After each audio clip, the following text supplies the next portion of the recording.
Bien, hermano, eso ha sido mi parte cultural de la Sagrada Escritura, porque como decíamos, Por eso le iba a preguntar, porque una vez un hermano me dijo, hermana, nosotros antes, ahora es que nos saludamos, Dios le bendiga, pero nosotros antes nos saludamos era con textos bíblicos y así nos aprendíamos los textos. O sea que eso es verdad. bien, yo voy a ceder la palabra al Moré Eduardo porque él había dejado una tarea. Había dejado una tarea y unas preguntas, así que Moré, le cedo la palabra. Deme unos minutos, More. Vamos a darle un tiempo al Moré. Quiero adelantar un poquito, así que he traído algunas curiosidades bíblicas. Por ejemplo, quisiera preguntar si algún hermano sabe, puede dar también la respuesta. Si yo les pregunto, hermanos, ¿cuál es el capítulo más corto de las Sagradas Escrituras? ¿Ustedes conocen cuál es el versículo más corto? ¿Y qué dice? Es Juan 6:35. Y dice, Yahshua lloró. Ay, sí. Hermanos, y si Juan 11:35 es el capítulo más corto, ¿cuál será el más largo? Salmo 119. Ahora, ¿qué capítulo es el que está al medio, al centro de la Biblia? Como dato, hay 594 capítulos antes del Salmo 118. 594 capítulos después del Salmo 118. Si nosotros sumamos, ustedes obtienen el número 1188. ¿Cuál es el versículo que está en el centro de la Biblia? El Salmo 118, versículo 8. Leamos lo que dice. Es mejor confiar en Yahweh que confiar en seres humanos. Amén. Amén. Entonces, hermano, por ejemplo, alguien le pida algún significado o le diga cuál es la voluntad de Yahweh para nuestras vidas. Entonces, la próxima vez que alguien le diga eso, quiera saber eso, cuál es la voluntad de Yahweh en su vida, hay que llevarlos al corazón de la palabra de Yahweh, que es el Salmo 118, versículo 8, y nos dice, es mejor esperar y confiar en Yahweh. Se conoce a la ciudad de España, en las Sagradas Escrituras, con el nombre de Tarsis. Ahí iba Jonás. ¿Ustedes sabían eso? Que la ciudad de Tarsis era España. Les voy a contar de un acto que es extraño en las Sagradas Escrituras, en el cual mueren cerca de 42.000 personas por pronunciar una palabra mal. ¿Ustedes se pueden imaginar eso? Vamos a Jueces, capítulo 12, versículo 5. Ahí nos muestra que murieron 42.000 personas por pronunciar mal la palabra Shibolet. Los hombres de Gilad cortaron a Efraín del cruce de Jardén, y cuando uno de Efraín trataba de escapar y decía, déjame cruzar, los hombres de Gilad le preguntaban, ¿eres tú Efraín? Ellos le decían que dirija a Shibolet. Sí, él decía Shibolet. ¿Por qué no podía hacer que su boca lo pronunciara correctamente? Ellos lo agarraban y lo mataban en el monte en el cruce del Jardín. En ese tiempo 42.000 hombres de Efraín murieron. Entonces, hermano, a la próxima tendremos que pronunciar bien, porque ya sabemos que 42.000 personas murieron por pronunciar mal la palabra. Eva no tuvo madre, ¿ustedes sabían eso? Caín también se casó con su propia hermana, según Génesis 5, versículo 4. Y la única edad de una mujer que se menciona en las Sagradas Escrituras, porque a una mujer nunca se le pregunta cuántos años tiene, dicen que es una falta de respeto. Hermanos, en las Sagradas Escrituras, la única oportunidad que se le pregunta la edad a una mujer es en Génesis capítulo 23, versículo 1, y es la de Sara. Leamos Génesis 23, versículo 1. Sara vivió 127 años. Estos fueron los años de la vida de Sara. Amén. Este es el único texto que nos da la edad de una mujer. ¿Sabían ustedes que la primera cirugía la realizó Yahweh cuando le sacó una costilla a Adán? Esto está en Génesis capítulo 2, versículos 21 al 22.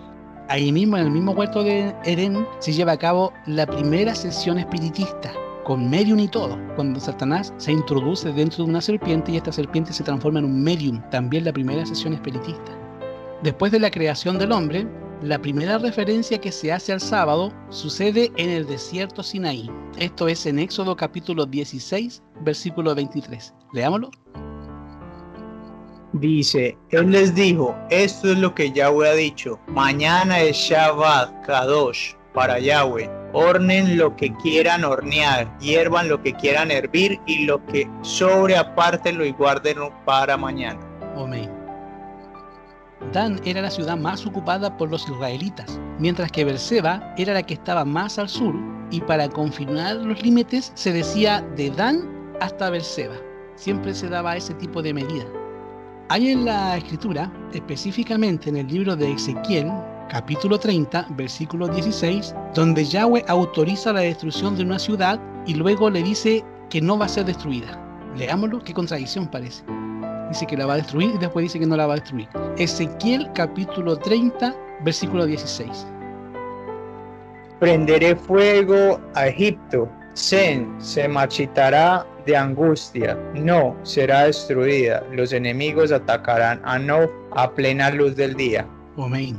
Ese texto ha surgido confusiones, hermanos, en lo que eran los estudios teológicos de antes, cuando estaba yo estudiando, y la respuesta para eso era que la ciudad se llamaba No. Por eso decía que no será destruida. O sea, no, la ciudad no va a ser destruida. Y la gente interpretaba, no, si no fue destruida, nunca la destruyeron, porque ahí dice la escritura que no fue destruida. Ese tipo de confusiones sucede cuando no se lee sobre todo el contexto. Matusalem era el hombre más viejo de la Biblia, murió antes que su padre, y su padre era Enoc, quien ascendió los Shamaín al cielo. En Génesis 38, versos 27 al 30, se relata el incidente de una mano que nació primero que el hermano mayor. Eran gemelos los dos, pero uno sacó la mano primero y ese fue el mayor. Leamos Génesis 38, versículos 27 al 30. Dice, cuando ella tuvo los dolores de parto fue evidente que iba a tener gemelos. Mientras estaba con los dolores de parto, uno de ellos sacó su mano, y la partera tomó su mano y puso una cinta escarlata en ella, diciendo, este salió primero. Pero entonces él retrocedió su mano, y su hermano salió, así que ella dijo, ¿cómo te las arreglaste para romper primero? Por lo tanto, él fue nombrado Pérez, rompimiento. Entonces salió su hermano con la cinta escarlata en su mano, y fue dado el nombre de Será, escarlata. Amén. Entonces, hermanos, se dan cuenta de la trampa que estaban haciendo esos dos bebés por salir primero, quién ganaba. Y ahí viene el apellido también de Adán, porque Adán y Eva tenían apellido, se llamaba Pérez el apellido, porque decía y Pérez serán. Qué mal chiste, hermano. Yo soy pésimo para contar chistes, mi esposa siempre me lo ha dicho. ¿Ustedes sabían que Pablo lanzó al fuego una serpiente viva? Hechos capítulo 28, versículo 3. Dice, Saúl había recogido un poco de ramas y las estaba echando al fuego, cuando una serpiente venenosa, huyendo del fuego, se le prendió a la mano. En el libro de Isaías, capítulo 66, versículo 24, se menciona a unos gusanos que son inmortales, así tipo Highlander, nunca mueren.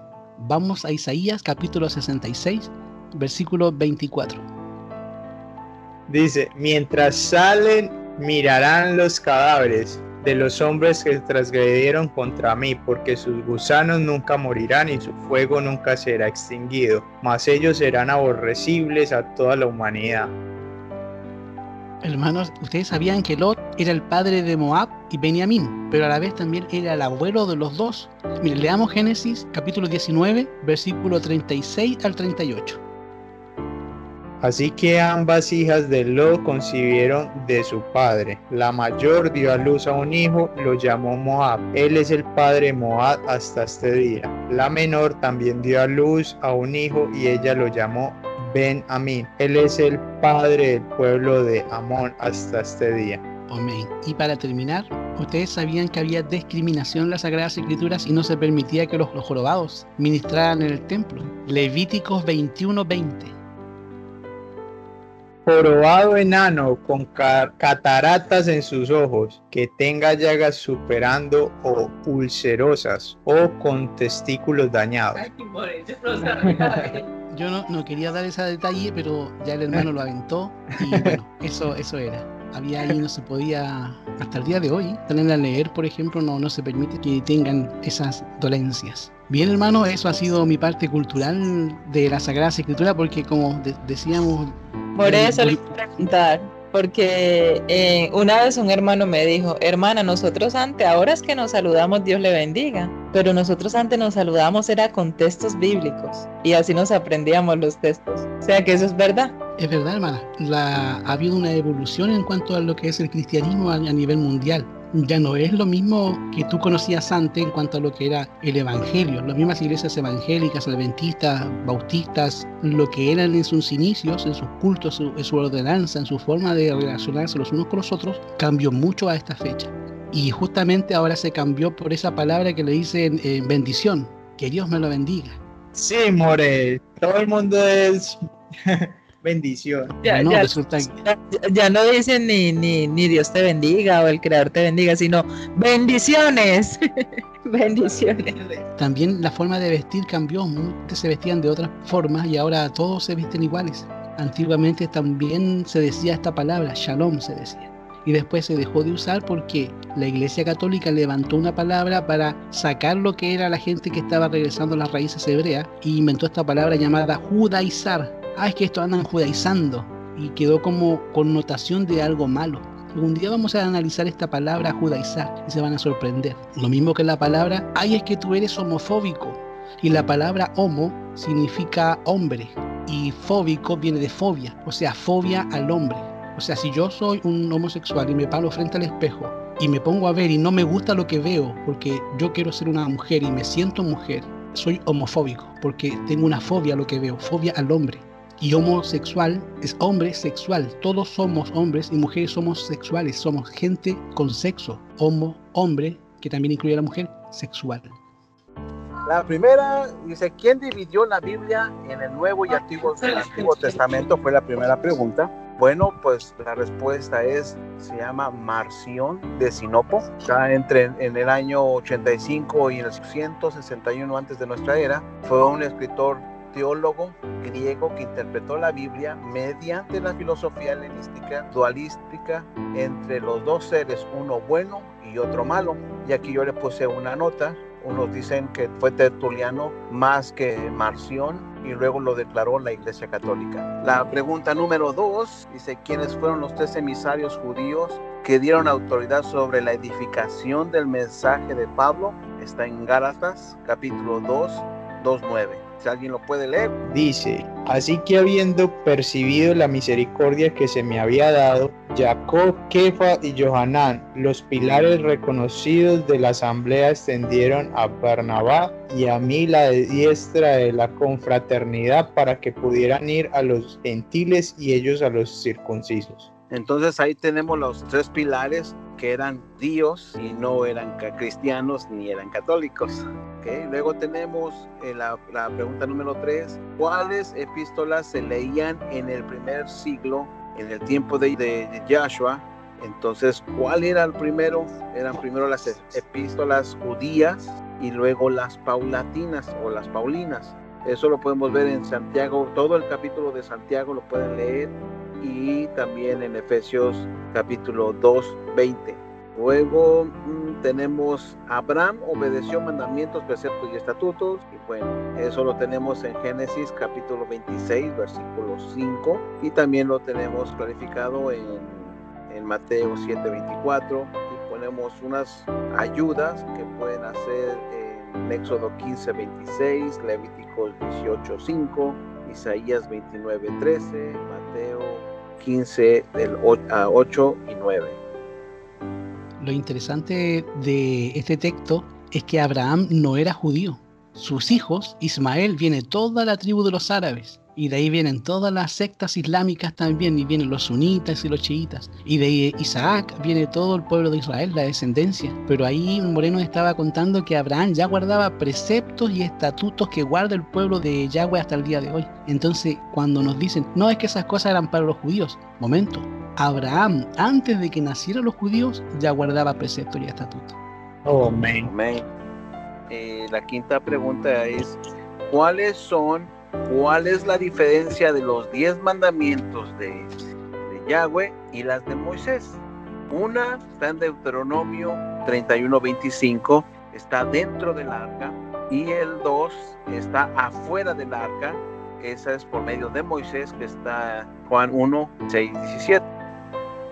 Esto que fue quedado afuera del arca eran los estatutos y las reglas de conducción del pueblo de Israel. Recordemos que habían salido de Egipto más de 4.000 personas, sin contar mujeres ni niños, ni los animales. E imagínate entonces esa cantidad de gente caminando el viaje duraba una semana, por porfiados duró 40 años, pero en ese trayecto Yahweh tuvo que decretar leyes para conducir a ese pueblo. Imagínate, 4.000 personas que de repente uno va caminando y le gustó la hermanita que va más allá adelante. Leyes para eso. Ese tipo de reglamentos como constitución política de cómo se debe de gobernar el pueblo eran las que confunden ahora los evangélicos, los pentecostales con los mandamientos. Y cuando te dicen, no, esas leyes ya quedaron abolidas, sí, quedaron abolidas, pero ese tipo de leyes de que no tienes que robarte este chivo porque vas a ser sancionado de esta forma, la mujer que cometa adulterio va a ser apiedrada, y ese tipo de cosas eran para la conducción del pueblo por ese peregrinar, pero cuando ya se acabó no eran necesarias, porque ya no había pueblo que estuviera en peregrinación. Por eso, como nos decía Moreno Eduardo, quedan al ladito del arca, y lo que queda dentro de ese santuario son los 10 mandamientos protegidos por esos dos malaj, esos dos ángeles, y de ahí subía la Shekinah, que era la presencia de Yahweh y las oraciones de los Kadoshim.